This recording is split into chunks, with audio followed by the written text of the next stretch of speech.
রাধে রাধে বন্ধুরা। আজকে বাইরে গাছে জল ঢালতে গিয়ে এই সুন্দর গণেশ মূর্তিটি আমি পেয়েছি।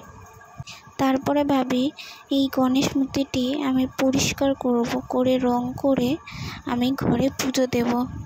তারপরে ভাবলাম এই ছোট্ট ভিডিওটি তোমাদের সাথে শেয়ার করি। দেখো, তারপর আমি কলপারে নিয়ে চলে এসেছি। সুন্দর করে ব্রাশ দিয়ে ঘষে ঘষে আমি পরিষ্কার করে নিচ্ছি।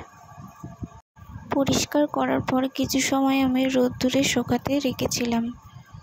তারপরে আমি ঘরে নিয়ে যাব। ঘরে এসে আমি রং তুলি নিয়ে কিন্তু বসে পড়েছি।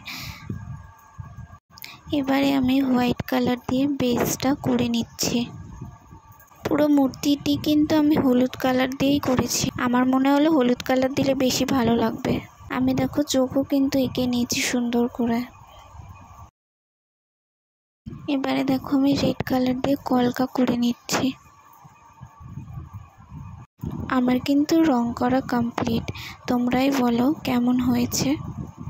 ভালো লাগলে লাইক, কমেন্ট, শেয়ার করে দিও। देवा श्री गणेश देवा श्री गणेश देवा श्री गणेश देवा श्री गणेश देवा।